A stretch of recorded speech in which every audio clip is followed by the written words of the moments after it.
Ladies and gentlemen, sports fans alike, welcome to another edition of Bill Swerski, Sports Talk Chicago, one of the couple, two, three best podcasts around. So sit back, grab yourself a cold one and a Polish sausage, park your keister in the French room, and listen to Bill Swerski, Sports Talk Chicago.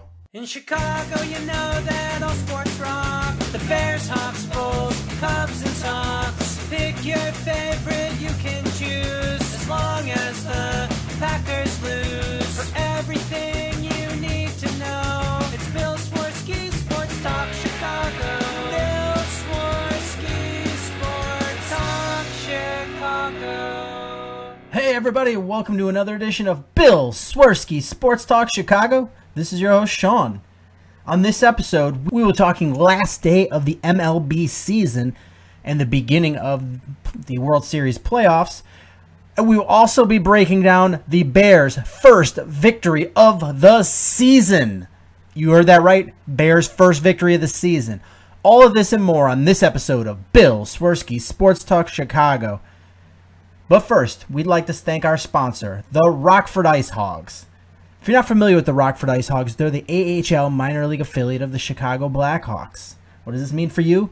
You get to see the stars of tomorrow today at family-friendly, affordable prices. The Ice Hogs are kicking off their home opener Saturday, October 22nd against the Milwaukee Admirals. Head on over to icehogs.com, get some tickets, get a jersey, get a hat, and get ready to see some great hockey from the Ice Hogs. Only 90 minutes from the city limits and fun for the whole family. Check them out at icehogs.com. Oh, this day finally came. Big relief. Everything off my chest. The Bears got a victory. The Bears got a victory. I'm speechless here. This is fantastic, and this is a big momentous part of the season, and I'm not being facetious at all. This is a big turning point for the Chicago Bears. You finally put it together, and you get a home win, which you haven't gotten a home win since what? October. God, was it? I think it was October 4th of last season, so a year ago, whole calendar year before you got your next home victory, which is just unfathomable, and you finally beat the Lions. But before we start on that, I really want to break down baseball a little bit. This is the last day of the MLB season. The White Sox have been eliminated for a while, and the Cubs have won their division, have locked it up for a while, locked up best record in baseball by a lot, and they also will have home field advantage throughout the NL side of the playoffs. So I'd like to talk about them first, and then we will follow it up with Bears, and we will wrap this episode up so you can get a little bit of your Sunday back or whenever you listen to this. So first I just want to talk Cubs a little bit. Last week we broke down what out of the 25-man playoff roster, what do we think the Cubs are going to do? I anticipated an 11-man pitching, 11 pitchers, 14 position players, and the Cubs have come out and said that that's exactly what they plan to do for this first round, is 11 pitchers and 14 position players. So it's going to be interesting to see who they choose to round out that roster. After the show aired, I heard an interview with Chris Bosio, the Cubs pitching coach, and he was saying that don't count out Jason Hamill being in part of that 11-man rotation or 11-man pitching staff. And it's just weird because I get that he's got 15 wins on the season, and that's a lot of wins. It's hard to get 15 wins in a major league season, and he's had some good stuff. But he's also, for how many consecutive years has he just had miserable finishes to the season? And you don't want that to rear its ugly head come the playoffs. That first round is max 5 games. 5 games, and you're not going to see the other team's ace number 1 pitcher until midway through it. They're going to see your best guy game 1, and second best guy game 2. Your not going to see their best guy until game 3 or so, because they have to throw them in the wild card matchup. So you've already got that advantage. You've got a home field advantage, and it's only a 5-game series. Why do you need Jason Hamill? If you want to put him in the roster for a longer series, a 7-game series where you might need some more pitchers, then consider that. But we'll see what the official announcement is coming up shortly. So the Cubs are playing their very last game as I'm recording this. They're down 3-1 as I'm recording this. Kyle Hendricks pitching, and it sucks because this is his last time to shine before the voters make their decision on the Cy Young Award, and he's had his worst game of the season. He's already given up 3 runs in the first 2 innings, which is more than he usually gives up in an entire game. And Lester pitched yesterday and didn't get the win, and he pitched one of his worst games of the season as well. And it sucks that Lester was going for his 20th win, and Hendricks was going for another quality start to bolster his Cy Young candidacy. And in the end, you just had the Cubs fall flat on their faces, and that's fine. It's the last series of the season. They're going to have 7 or 8 game lead over the second best team in baseball, the second best record in baseball. They have like 7 or 8 wins over that team. They've just really run away with the baseball season. So if they don't put everything into the last couple games, I'm not really worried about it. Joe Maddon's been giving his team a lot of rest. He's been giving guys lots of days off. He's done a lot of things that aren't conducive to winning right now. They're conducive for saving guys for the postseason. And for the most part, the Cubs are really healthy. You've got Chris Coghlan, who's got a little bit of an ankle issue, but he's come back and played since he hurt it. And then you've got Jorge Soler, who's still got a sore side, but the MRI isn't showing any inflammation of any sort. So I don't really know where that stands with that, but I would imagine he's going to be ready and raring to go come playoff time. So where do we stand with who the Cubs will be playing? I'm just looking at the scores right now. Looking at the scores as I'm recording this, is the Giants have a 5-1 lead over the Los Angeles Dodgers. If the Giants win this game, then boom, it's over. The Giants make it to the postseason.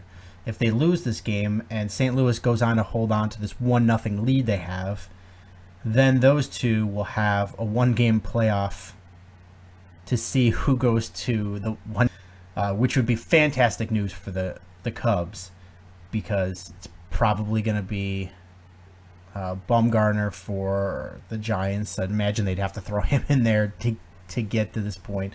And I'd imagine he knocks out the Cardinals, and then the Cardinals would have to be eliminated. Giants go on to play the Mets, but most likely the Giants are going to hold on to this 5-1 lead they've got in the 4th inning. They'll go on Wednesday to face the New York Mets and it'll be in New York, because the Mets have already, it's nothing's official yet because these games are still going on, and it's such a tightly contested race for the National League wild card, but the Mets are already officially in, and it's looking like it's going to be the Giants. So the Cubs will be most likely facing the winner of Wednesday's wild card 1-game playoff between the Giants and the Mets. It's already been announced on MLB.com that Noah Syndergaard will start that game for the New York Mets. If the Mets are able to hold on and win and make it to the next round, they'll be playing the Cubs. Cubs will have home field advantage. They won't face Noah Syndergaard until at least game 3. So that means the rest of the rotation. If you look at the Mets pitching, their rest of their starters have not been very good. Jacob deGrom, he's 7-8 with a 3.04 ERA and a 1.2 WHIP. It's not so great. Matz is a 9-8 with a 3.4 ERA and a 1.21 WHIP. Cologne is 15-8, which is pretty decent, but he's got a 3.43 ERA and a 1.21 WHIP. So their starters haven't been very good, other than Noah Syndergaard, who's been pretty darn good. Now, the beauty of that is, if Syndergaard's not able to come in until the third game of the playoffs, you hope the Cubs will be able to go in and already be up 2-0 in a best of 5 by the time he starts, and it makes it almost a moot point, because you really want your number one guy in there that first game, because it's difficult. In a 5-game series, that first game is really crucial. The first and the third games are just absolutely crucial. You get a victory, and you're already in a groove. You've already put them the other team in a hole. And that third game is, if it's a 1-1 series, you shift and make it so you win that third game. You only have one more win you have to get. If you're up 2-0, it's the closeout game, and if you're down 0-2, it's the save you from elimination game. So those first and third games are really important. If you're the Cubs, I'm imagining it's going to be Lester, Hendricks 1 and 2, and Arrieta game 3. So if they pitch like they've pitched most of the season, this weekend excluded, you got to really like the Cubs' chances of going to New York, being up 2-0, with Arrieta pitching game 3 for the closeout. That's the way I'm looking at it. The way this is shaping up, you're going to have likely the Giants Mets winner placing the Cubs, and then it'll be Dodgers versus Washington Nationals in that other series. Washington Nationals lost their catcher for the season with a torn ACL. That's going to really hurt them.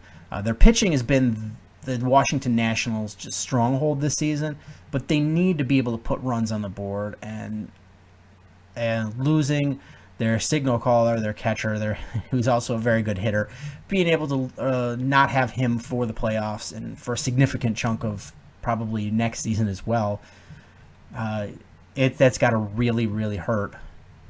And the Dodgers have been, even without Clayton Kershaw, they've been a team that's absolutely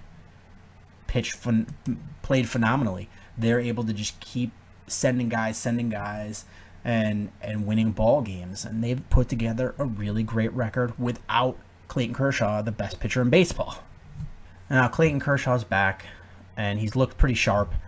So that's got to bode well for the Dodgers. But we'll worry about that, if we can get through the winner of this wild card series.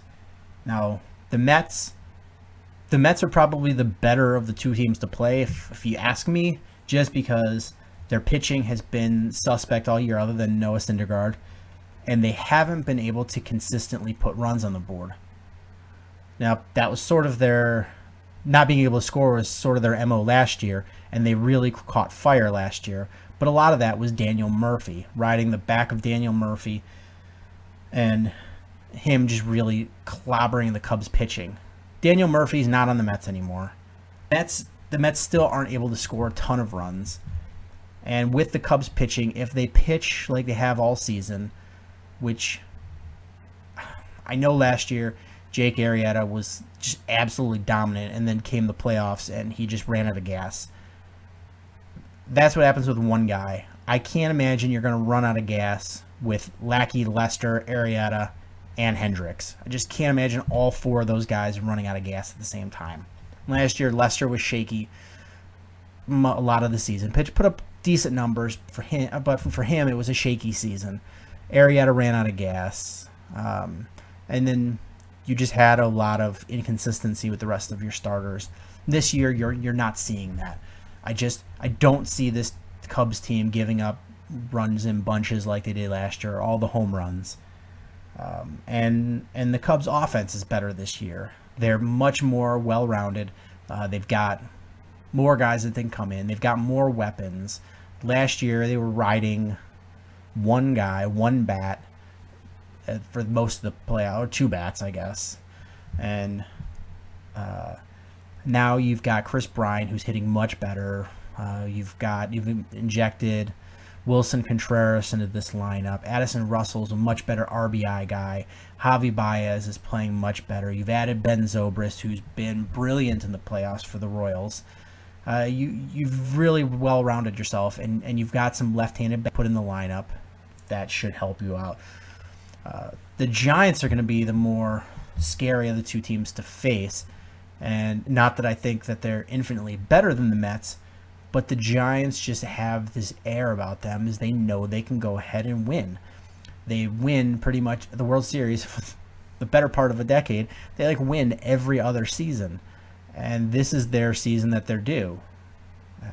They've been able to put really good pitching performances together.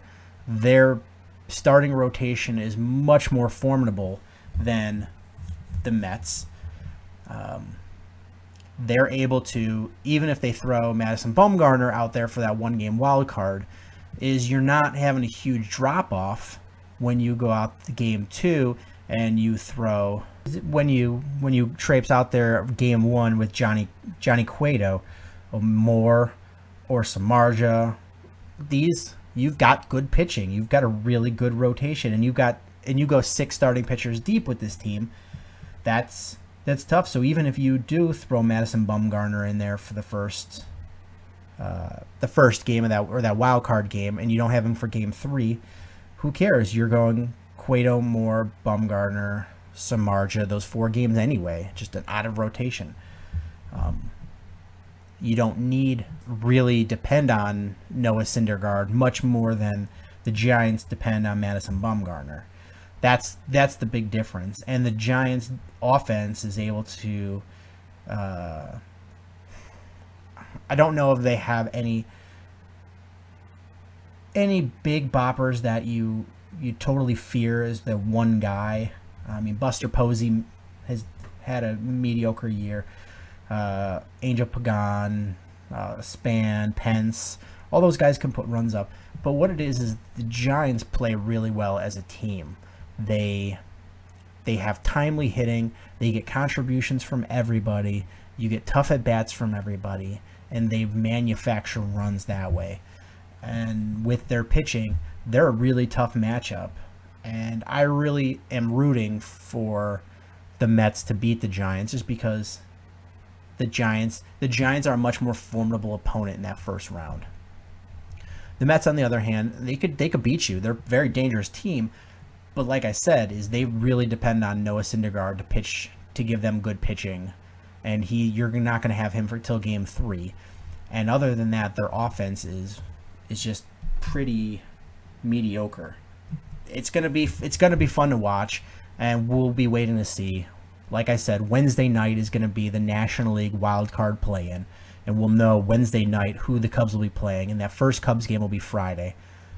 So I think they have a Friday, Saturday, and then a Monday game, I believe is how the series goes. So they haven't announced the rotation yet, but I'm going to guess, based on who's been pitching the best, who's pitching the best at home, because this is going to be a home series, you've gotta figure that it's going to be John Lester getting the ball for the first game, going against Johnny Cueto, and then game 2 would be more from. I'm assuming the Giants win, but we'll talk about Cubs.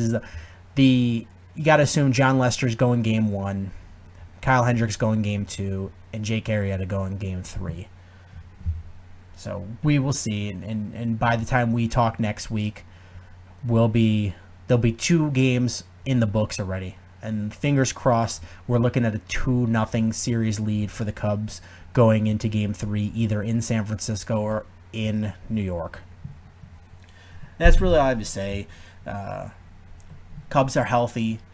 Joe Madden knows what he's doing. He's kept guys in playing shape and kept them sharp, keeping them in games, but also giving them rest so you have no injuries, nobody's out of gas, nobody's burnt out, and he's really been smart about this rotation. He let the guys stay in there for a little bit to try to get personal records after they got that 100th win, after they locked up home field throughout the NL playoffs.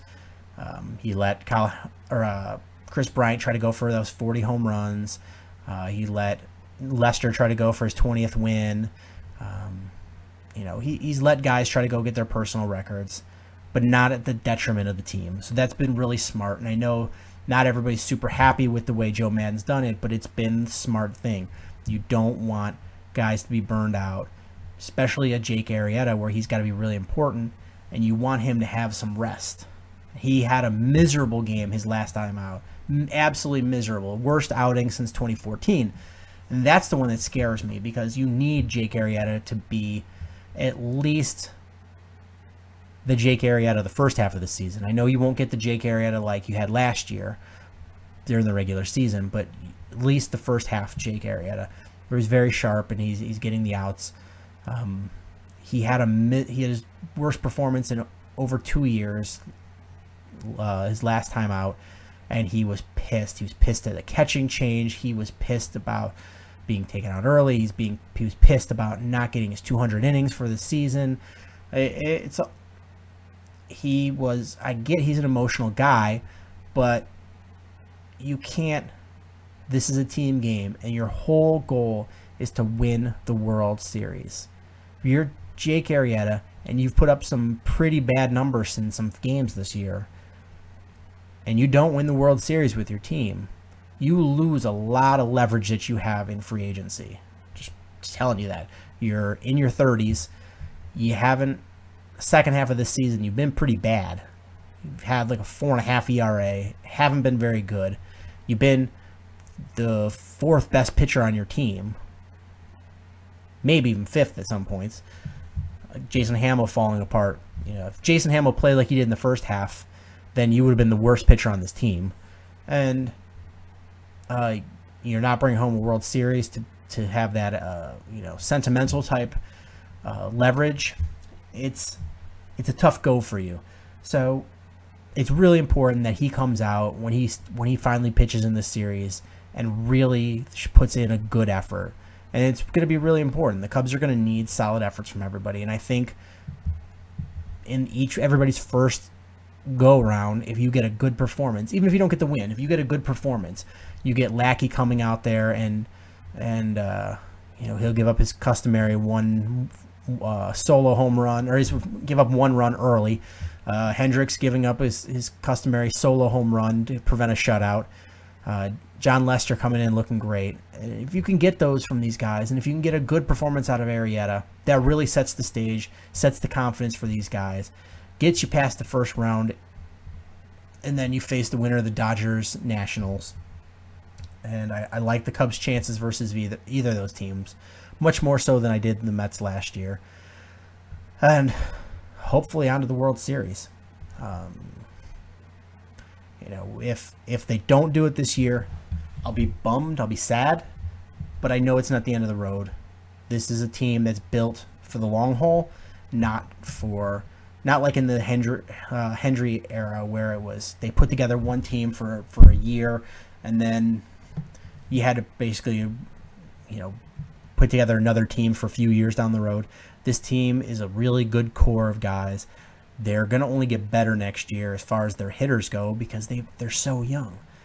Addison Russell, so young. Baez still young. Chris Bryant's still young. Rizzo's still young.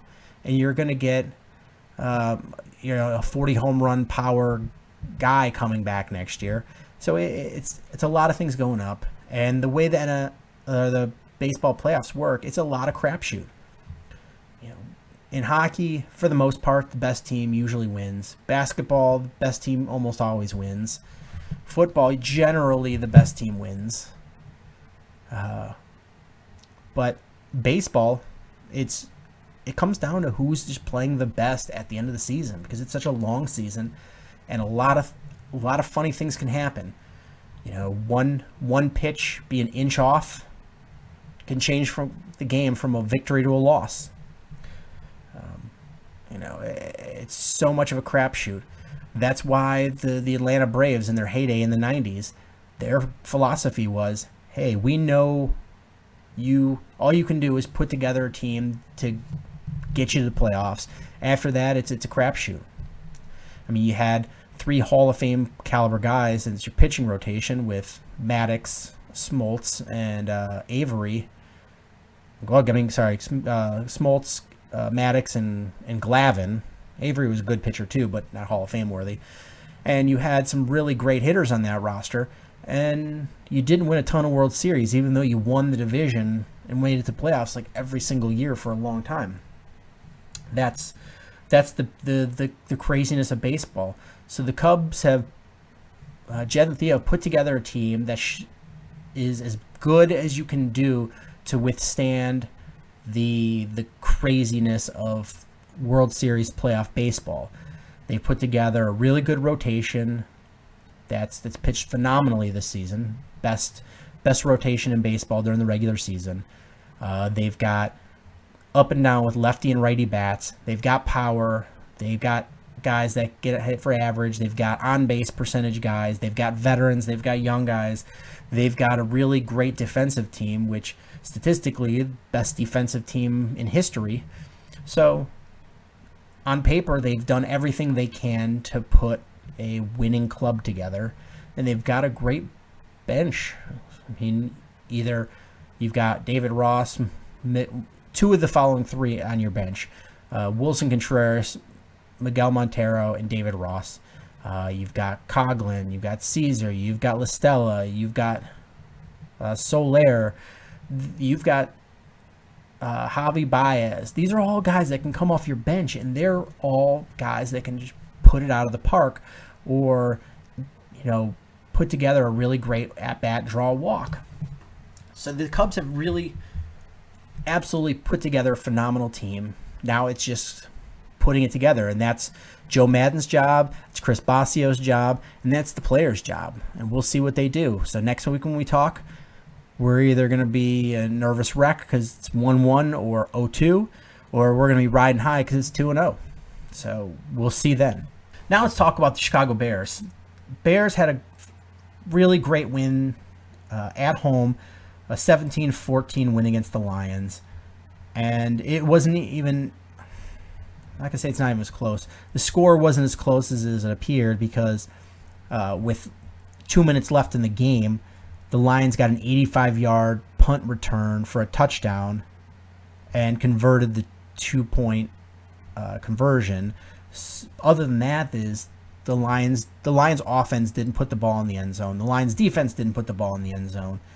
They had a special teams touchdown and then 2 field goals to add on to that. The Bears offense, they did what they haven't been able to do all season long, is they converted on third downs, and they weren't fantastic on third down, but they were 5 for 13, which is much better than they have been.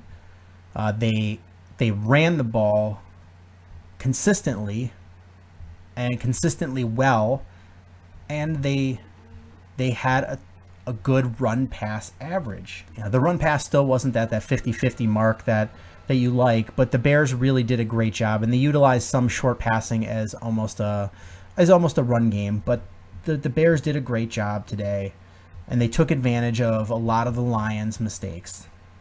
So I guess we'll talk about the Bears' offense first. We talked about before that one of the big things that the Bears needed to do in order to protect the quarterback was to run the ball and let the Bears' offensive line be more physical and try to dominate the defensive line, and also keep the defensive line honest.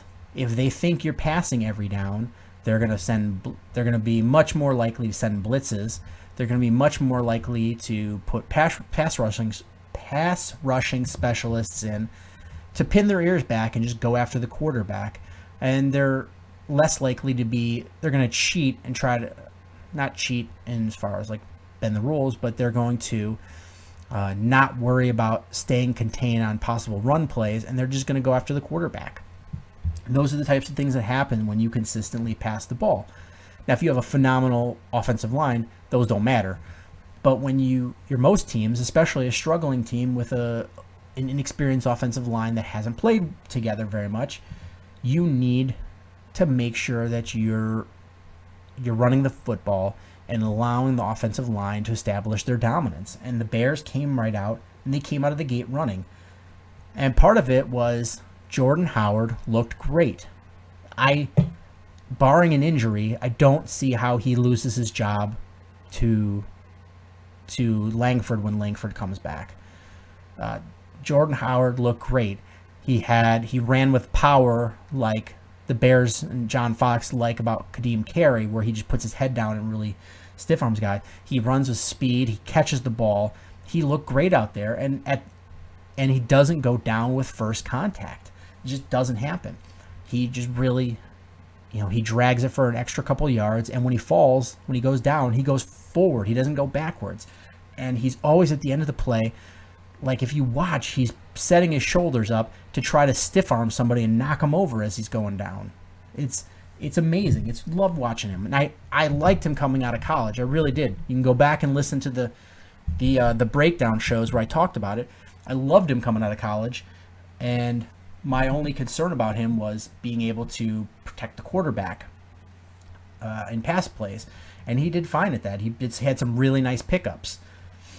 But he ran for 111 yards on the ground, and then he caught another 21 yards in passing. So you had 132-yard effort, all-purpose yards from Jordan Howard, which is fantastic.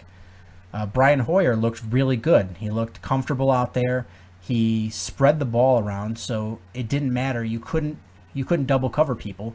They tried to take Alshon Jeffrey away, and they really tried to do that. So instead, he utilized Kevin White, who had 55 yards before he went out with an ankle injury, and Eddie Royal, who had over 100 yards receiving, and Alshon Jeffrey still got his 46 yards. And not only that, is you got 3 catches by Zach Miller, 4 by Cameron Meredith, another 3 by Jordan Howard. You had 2 to Logan Paulson. So you of your 28 completions, you went to 1, 2, 3, 4, 5, 6, 7 different receivers. That's great. That's been a big knock on Jay Cutler, is he locks in on guys, and when the pass rush is coming, he will lock in on a guy and underthrow, overthrow, or try to feed into double coverage. And Hoyer was a lot more composed. Granted, he didn't have nearly the pressure that you've seen the last few weeks on Jay Cutler, but Hoyer was composed when he did have pressure. Now, part of the alleviation of the pressure, Dow Logan's called a great game. He utilized a lot of screen passes, a lot of bootlegs, and the bootlegs just worked all day. Like, that was a bread and butter play. So you rolled out, and the Detroit Lions have a very good defensive line, but they never let them get into the Bears' offense. Never let that defensive line get into a rhythm. And defensive lines need to get into a rhythm as well. And part of that is just the play calling. So you're keeping off guessing where you're going to be. Rolling out, so then they have to run a lot more. Keep time of possession. Make that defense be tired.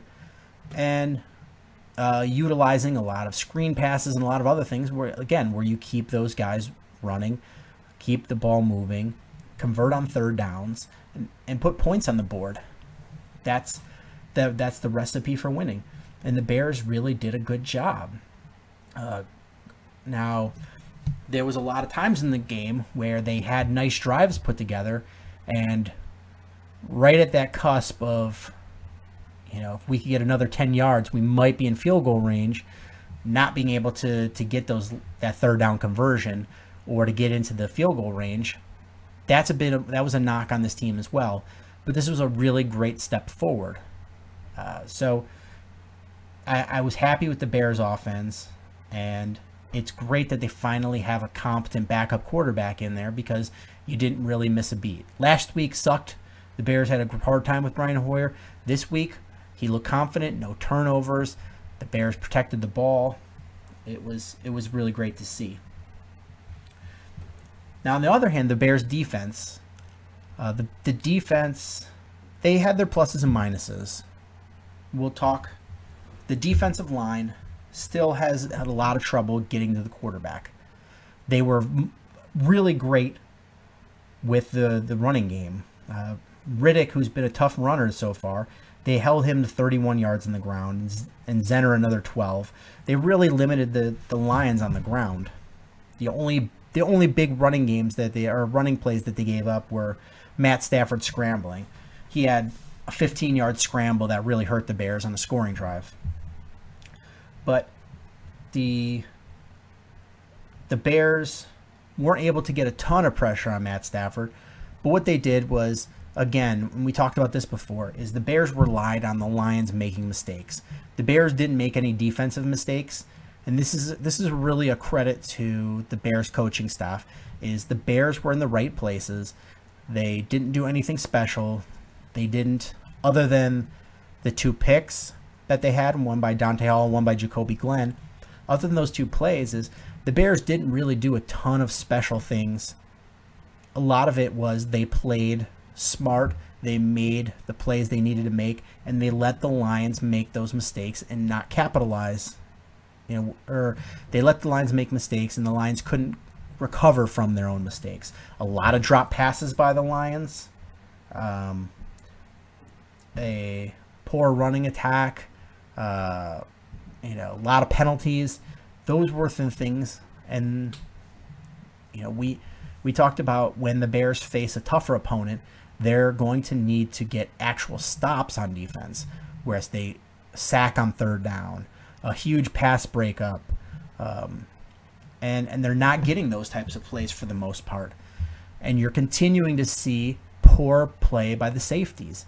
Adrian Amos had a couple of okay plays, same with Harold Jones-Corte, but for the most part, you're not seeing great play by your safeties, and those safeties just need to step up. The cornerbacks are stepping up and playing actually pretty well, and that was the position I was most worried about. Jacoby Glenn has played great. Bryce Callahan's great. You've really got some great play from Hall and from Porter. You're really having these young cornerbacks stepping up and playing well. It's the safeties that need to come up and help them.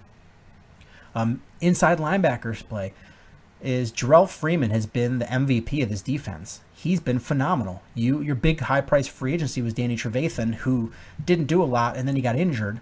Jarrell Freeman has been great. He's pass coverage, open field tackles, reading plays, making stops behind the line of scrimmage. He's been phenomenal. And the other inside linebacker position, you've had your ups and downs, is without Danny Trevathan in there, solidifying the spot, is they've had Nick Kwiatkowski in there part of the time, and you've had John Timu in there part of the time. And Timu is an enigma because there's some plays he plays really great. Like on that goal line stand, he had the great timing, came in there, beat the blocker that was pulling to come across, and he beat him to the play and stopped the momentum of the running back and allowed everybody else to come in and make the tackle. And that was an absolutely great play. But then he had a bunch of missed open field tackles that he should have made that allowed the Lions to pick up huge chunks of yards.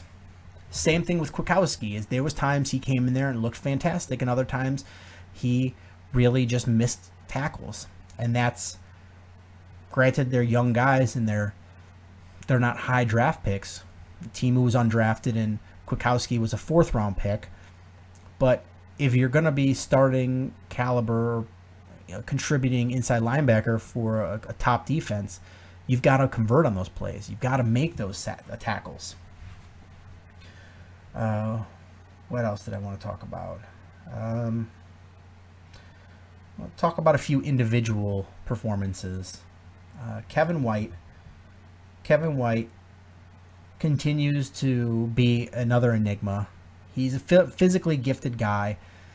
They keep running him underneath routes, and he keeps, when he does make the catch, he does the same move where he fakes he's going towards the sideline and then tries to cut it in the middle and gains an extra yard or two. And he drops way too many passes. Like, he's still got to get better at that. And hopefully this ankle injury isn't something serious because we're going to need him. Eddie Royal, he looked great today. He was the X factor. He had 7 receptions for 111 yards, including a 64-yarder and a touchdown. That was great. He was, the Lions defensive backs weren't able to cover all of the Bears receivers, and they really made an effort to take away Alshon Jeffrey. And they started with Alshon Jeffrey early, but Alshon got three catches for 46 yards, but he took a lot of the defensive coverage and forced and the Lions didn't have enough defenders to be able to cover Kevin White and Eddie Royal the same way. Zach Miller got 3 catches, 31 yards, and he was pretty quiet to the game except for that touchdown catch. And that was an absolute blown coverage. Again, the Bears, when you're an offensive team and you're struggling to score points, part of what you do is you have to be fundamentally sound. And on both sides of the ball, your fundamentals have to be there. Because if you are fundamentally sound, eventually your opponent is going to make mistakes and you capitalize on those mistakes. And then if you commit a lot less mistakes than the opponent, odds are you're putting yourself in the position to either have a chance to win at the end or you are just dominate. And the Bears offense took advantage of that today.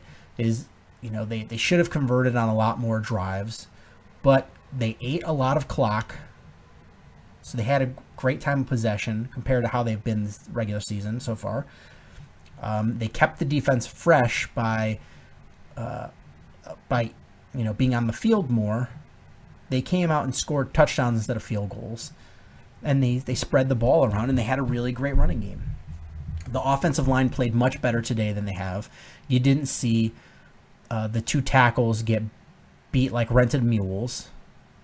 The only offensive lineman that struggled today a little bit was Cody Whitehair, but he's facing a monster in the middle, and he's still a young center that's trying to figure out center because he's never really played center before. But he had a couple penalties in there. Other than that, though, the offensive line played well because they had the opportunity to really strike out and try to go on the offensive against the defensive line and overpower them. They kept the defensive line running and tired, and then come the end of the game is you're going downhill because it's a lot easier as an offensive lineman because once you've got the defense tired is you're not running like the defensive line is. They've got to run after that guy because they've got to make that tackle. The offensive line, once it goes to a certain point, they're sort of stopping. And so they're not exerting that energy. Also, is once you've got those guys a little bit tired, they're not as quick off the ball, and the snap count. So they either go to a guessing game and they're going to start jumping off sides and you're going to be able to eat those penalties and move forward, or they're going to be slow off the line and you're going to beat them off the line because you know the snap count and you beat the guy off the line, and that's a huge part of that battle. Then you smash into them and exert your dominance. And that, in turn, makes the defense more tired, and then you're able to just keep building off of that. And that's part of being a solid offense. Brian Hoyer, he was 28 of 36 for 302 and 2 touchdowns. And the big number, no interceptions.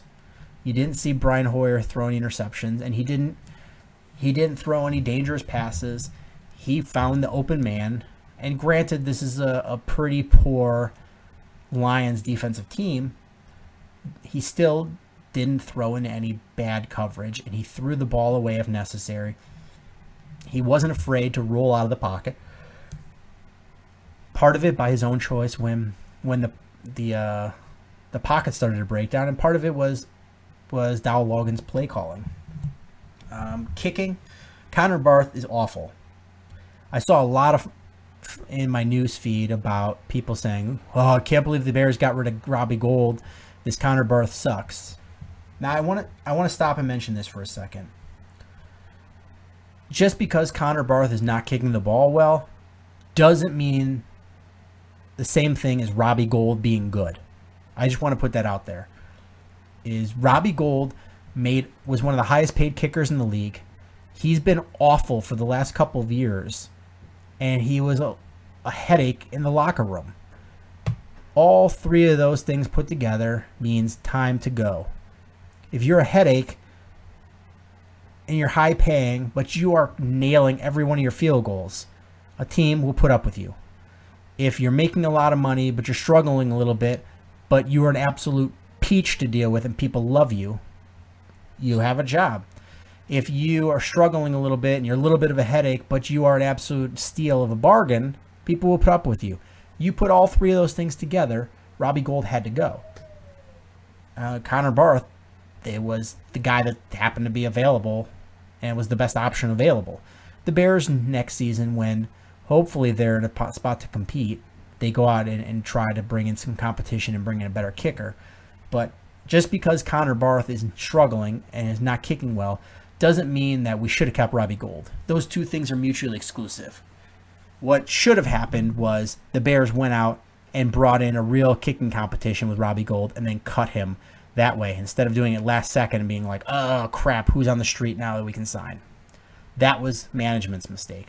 So don't confuse the right decision, a right decision of cutting somebody with, a wrong decision of signing the wrong guy. They're two mutually exclusive things. Jordan Howard making you forget Matt Forte. Yeah, everybody after, what was it, the last game where the Jets had Forte had a couple of touchdowns, and everybody was like, oh my God, I can't believe the Bears got rid of Matt Forte. Oh my God, Matt Forte, Matt Forte, Matt Forte. Oh my God, Matt Forte. You know what? Jordan Howard today was running like Walter Payton. He looked fast. When guys came up to him, he was not afraid to smash them. You're getting yards after the initial contact. He wasn't going down from behind the line of scrimmage. When he was getting hit, he fell forward for positive yards. Looked great. Ran for 111 yards, 5 yards a carry, and a touchdown. Matt Forte today had 14 carries for 27 yards, a 1.9 average. So stop talking about Matt Forte. Again, that was the right decision to get rid of him. You brought in Jordan Howard, and he's a stud. Matt Forte used to be a stud. I love Matt Forte. This is not a knock on Matt Forte. It's just he's a 30-plus-year-old running back. The NFL is the NFL, and other than a guy like Adrian Peterson, his time catches up with you. And this is probably going to be the last productive season Matt Forte has. And Jordan Howard is just getting started. And Jordan Howard's a heck of a lot cheaper. And so he looked great. He even picked up a really nice blitz. And it was funny because on that play, I saw a safety came in and had a free blitz and hit Brian Hoyer and got the sack. And it was hilarious because as soon as that play happened, they blew the whistle. I rewound it on my TV to rewatch the play, and I'm like, oh God, Jordan Howard, this is why you don't start rookies. And I was already nagging on him, and then I looked, and the Lions sent two blitzers from the same side. They sent a linebacker off of between the guard and the tackle, and then they sent the safety from the hash, towards the sideline. And Brian Hoyer was the one that didn't account for that guy blitzing. So he missed that call before the snap. So there was nobody there to come off and make that block. And Jordan Howard had a great pickup on the linebacker that was coming in untouched. So that was a Brian Hoyer misread on that play. So it was his own fault that he got sacked. He should have realized that safety was blitzing or had a potential to blitz, keep an eye on it, and if he started to come in, make a quick throw to the hot receiver. That's what you're supposed to do. That's what Tom Brady would have done. That's what Peyton Manning would have done. And even though Brian Hoyer looked good, that was where you separate yourself from the great quarterbacks and somebody that's played well that game. Individual defense, like I said, Jarrell Freeman looked great. 7 tackles today, played phenomenal. Jones Quartet had some nice tackles, and and did okay. But Adrian Amos needs to be more consistent in there. There was a long pass, and I didn't take any notes. My pen died, and I didn't feel like getting a new one. But there was one a long pass play on a broken play that the Lions end up. It was an incomplete pass. It went over the receiver's head, and the cornerback had, I think it was Bryce Callahan, had decent coverage on him, but a perfect throw would have gone right into the receiver's hands. And Adrian Amos was underneath the whole thing.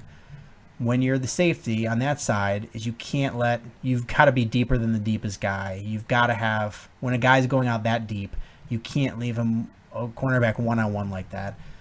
And if he would have been in good position, he probably would have got the interception or made it so there was absolutely no chance, even with a good throw, that would have been completed. Because from where he should have been, he would have been in perfect play to either make a play on the ball to intercept it or just smash that receiver. And he was underneath, and he looked bad. And that's part of the problem with Adrian Amos is for every good play, he's got to play where he's too slow to get to a ball, or he's not in the proper position, and he needs to step up. Both safeties need to step up if the Bears defense is going to play better.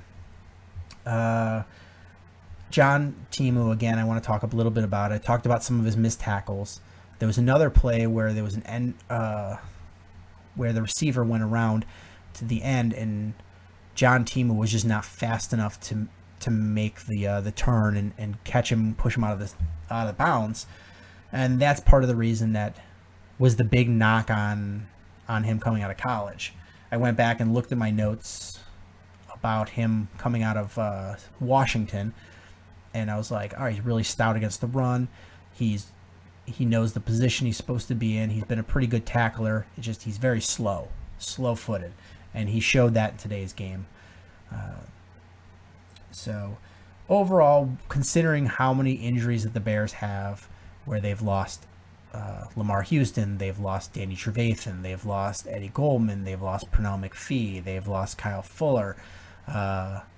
They've just been decimated by injuries, and they played fairly decently today, and a lot of the young guys are starting to play well. Akeem Hicks got a sack. But the big question mark I have is where's Leonard Floyd? Like, you keep seeing him drop off into coverage. Is what's the point of that? Is you brought him in because you talked about all the unique things that he can do as a pass rusher and how dynamic of a pass rusher he is, and you keep utilizing him in coverage. A, teams know what you're doing as far as dropping him into coverage, and B, is you're not utilizing him as getting to the passer. That's the frustrating part, and I want to see what he can do. I really want to see what he can do. So that's really it for this game. I guess the last thing I want to say is that the Bears shouldn't have let this game get as close as it did. One, you got to stop that punt return. You really got to limit punt returns. You can't give up punt return touchdowns. That would have kept this game from being much more interesting than it was. And you've got to make sure that you convert on those drives when you get it to around, the opponent's 40-yard line. Is you've got to be able to convert those into points. You just have to. Long drives or drives where you get inside the team's 40, you've got to convert those into points, whether it be a field goal or preferably a touchdown. You have to. And one last thing I want to say about this game is Logan Paulson is absolutely terrible. They've got to find a better option than him as a tight end. He's not been a good blocker, even though that's what he was brought in for. And he dropped another pass in this game, and he's just so infuriating. I wish they would get rid of Logan Paulson. Don't want him anymore. And that's all I really have to say about this game. It was a good win. It was a nice win. It was the first time the Bears beat the Lions since Lovie Smith was the coach. Trestman was 0-4 against the Lions, and up until this game, John Fox was 0-2. So the Bears had lost 6 straight to the Lions. They hadn't beat him since Lovie was here, and that was the 10-6 season when he got fired. So they got the first win against the Lions in a couple of years, and they got their first home win in a calendar year. So hopefully this starts turning the tide for the Bears, and they can start building some momentum off of this win. And the beauty of it is next week on the schedule is they have the Indianapolis Colts. Indianapolis Colts are a team a lot like Detroit. They're really struggling to find their identity. Their defense is not very good, and even though they have Andrew Luck, he's been a turnover machine, and they just haven't been able to be productive on the offensive end. Not running the ball well, not being able to protect Andrew Luck. So hopefully the Bears go to Indianapolis, travel well. A lot of Bears fans will go to Indianapolis, and it would be fantastic to see back-to-back wins and really start turning the season around, because even though they started 0-3, they are now in third. They've moved to third place in this division, and they're no longer in the basement.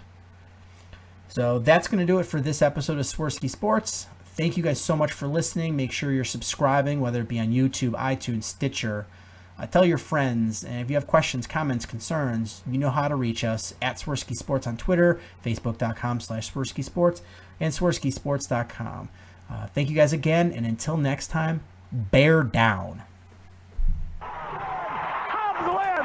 What a lucky break! The good Lord wants the Cubs to win!